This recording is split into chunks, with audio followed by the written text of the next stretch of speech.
Part 6 कोई नहीं पराया। अस्पताल में आज लोगों की भीड़ कुछ अधिक दिखाई पड़ रही थी। बाहर सड़क के किनारे भी कार, टैक्सी, स्कूटर तथा साइकिलों का तांता लगा हुआ था। स्त्री, पुरुष, बच्चे, बूढ़े सभी अस्पताल की ओर ही आ रहे थे। किसी की आंखों में कौतूहल नाच रहा था, तो किसी के मुरझाए हुए चेहरे पर किसी अनहोनी की आशंका स्पष्ट झलक रही थी। अस्पताल का वातावरण बहुत भारी और उदास था। संजय अपने माता पिता के साथ गाड़ी से उतरा और तेजी से अस्पताल की ओर बढ़ चला। वो सहमा सहमा सा दिख रहा था। माँ की आंखें डबडबा आई थी। वो मनी मन प्रार्थना कर रही थी। पिता के चेहरे पर भी चिंता की रेखाएं गहराती जा रही थी। संजय अस्पताल में उमड़ती हुई भीड़ की ओर आश्चर्य से देख रहा था। अधिकांश लोगों के चेहरों पर हवाइयां उड़ रही थी। आगंतुक सूचना पट पर चिपकी हुई सूची में अपने अपने पिता, पुत्र, पत्नी संबंधी मित्र आदि के नाम की तलाश कर रहे थे। माता पिता के साथ संजय उस ओर बढ़ चला। कितनी भयंकर दुर्घटना हुई है। दुर्घटनाग्रस्त लोगों की सूची को देखते ही संजय के मुंह से निकला, पर उसकी बात पर किसी ने ध्यान नहीं दिया। मगर इतनी बड़ी दुर्घटना हुई कैसे? बगल में खड़ा एक व्यक्ति अपने किसी परिचित से पूछ रहा था। संजय ने भी उधर ही निगाहें टिका दी। पूछने वाले व्यक्ति की आंखों में जानकारी हासिल करने की अधीरता तथा आश्चर्य के भाव एक साथ तैर रहे थे। आपने आज का समाचार पत्र नहीं पढ़ा क्या? राजधानी एक्सप्रेस लखनऊ से आ रही थी और इधर से एक मालगाड़ी उसी पटरी पर जा रही थी। बस दोनों गाड़ियों में भिड़ंत हो गई। परिचित व्यक्ति के मुंह खोलने से पहले ही बगल में खड़ा एक दूसरा युवक अपने सामान्य ज्ञान पर गर्व करता हुआ बोल उठा था। संजय अभी उधर ही देख रहा था कि पिता की भर्राई हुई आवाज गूंजी। अपने विवेक का तो लिस्ट में नाम ही नहीं है, अब क्या होगा? भाई साहब, इस लिस्ट में तो ज्यादातर उन्हीं लोगों के नाम हैं जिनका उस ट्रेन में आरक्षण था। वैसे आप अंदर जाकर घायलों में अपने आदमी की पहचान कर लीजिए, पीछे से एक व्यक्ति ने सुझाव दिया। जी हाँ, आप ठीक कहते हैं, पिता ने कुछ सोचते हुए कहा। चलो अंदर चलकर देखते हैं। बाहर चीख पुकार मची हुई थी। घायलों को ढोकर लाने वाली एम्बुलेंस खड़ी थी। कुछ औरतें जोर जोर से चिल्लाकर रो रही थी। शायद उनके किसी अपने आदमी का देहांत हो गया था। ये सब देखकर संजय की आंखें भी भर आईं। माता पिता की आंखें हर दुर्घटनाग्रस्त व्यक्ति को ध्यान से देखती, फिर आगे बढ़ जाती थी। जैसे जैसे संजय की नजर घायलों पर पड़ रही थी, उसके हृदय की धड़कन तेज होती जा रही थी। मगर उसकी समझ में ये नहीं आ रहा था कि सभी लोग सिर्फ अपने संबंधियों के विषय में ही क्यों चिंतित हैं।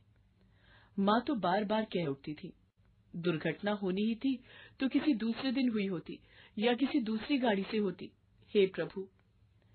संजय को माँ की बात पर मन ही मन बहुत गुस्सा आ रहा था। मुसीबत क्या कहीं सूचना देकर आती है? विवेक भैया गर्मी की छुट्टी में 1 माह के लिए बाहर गए हुए थे। नाना जी खुद ही आकर उन्हें साथ ले गए थे।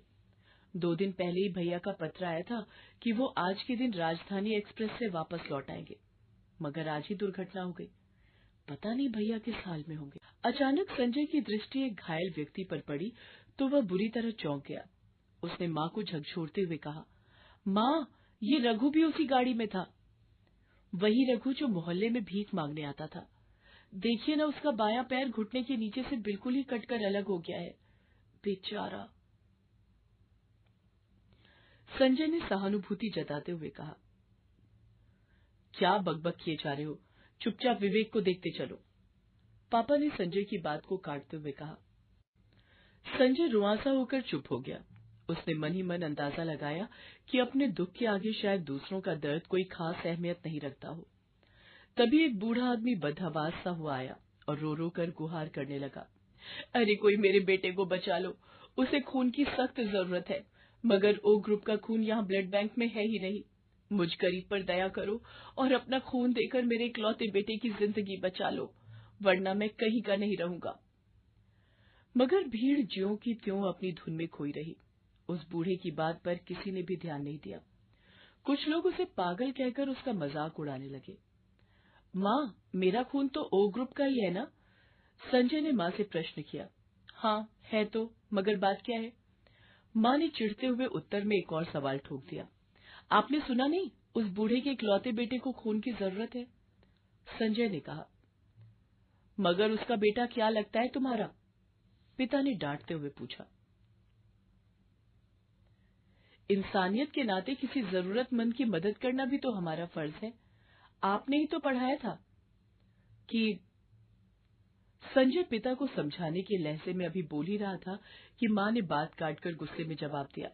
हमें अपने बेटे की चिंता खाई जा रही है और तुम्हें इंसानियत की पड़ी है। तुम्हें शर्म आनी चाहिए कि उधर तुम्हारा बड़ा भाई कहीं पढ़ा कराह रहा होगा और इधर तुम्हें दूसरों की चिंता खाई जा रही है। मगर मां, संजय ने अविचलित भाव से कहा, अगर वो लड़का आपका अपना बेटा होता तो भी क्या आप यही कहती? यदि मेरे खून दे देने से ही उस बूढ़े आदमी के लड़के की जान बच जाती है तो इसमें भला हर्ज ही क्या है? मां कुछ देर तक संजय को घूरती रही। तभी उसने बूढ़े आदमी की ओर बढ़ते हुए पुकारा, बाबा, मैं अपना खून देने के लिए तैयार हूँ। चलिए, जल्दी कीजिए। बूढ़े की आंखें छलछल आईं। उसने संजय को गले से लगा लिया और फिर उसे साथ लेकर आगे बढ़ने लगा। मां पिताजी एक दूसरे की ओर देखते रह गए। तभी अचानक अपने नौकर छोटू की आवाज सुनकर उन दोनों की तंद्रा टूटी। छोटू ने अधीरता से कहा, मेम साहब, विवेक भैया ने टेलीग्राम भेजा है। वो आज ना आकर परसों की गाड़ी से आएंगे। कहते हुए उसने पिता के हाथों में टेलीग्राम थमा दिया। संजय के माता पिता के चेहरों पर प्रसन्नता की लहर दौड़ गई। अब वे भी संजय के अंदर से आने की बेताबी से प्रतीक्षा करने लगे। अचानक वही बूढ़ा आदमी दौड़ता हुआ आया और पिता के पैरों में गिर पड़ा। साहब, आपके बेटे ने मेरे बेटे को नई जिंदगी दी है। मैं आप लोगों का उपकार कभी नहीं भूलूंगा। बूढ़े आदमी का मुरझाया हुआ चेहरा खिल उठा था। पिता ने मुस्कुराते हुए कहा, अरे भाई, इसके लिए तो आप मेरे बेटे का ही धन्यवाद कीजिए। हम लोग स्वार्थ में अंधे हो गए थे, लेकिन संजय ने ही आज हमें सही मायने में इंसानियत की सीख दी है।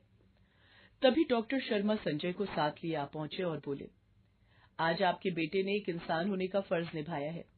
अगर हर व्यक्ति इसी तरह अपने फर्ज को निस्वार्थ भाव से निभाए तो कई लोगों के मुरझाए चेहरे खिल सकते हैं। आप खुशकिस्मत हैं कि आपको संजय जैसा बेटा मिला। ये सुनकर पिता का सिर गर्व से ऊंचा हो गया। मां भी संजय के सिर पर प्यार से हाथ फेरने लगी और उस बूढ़े आदमी ने संजय को सदा खुश रहो का आशीर्वाद दिया।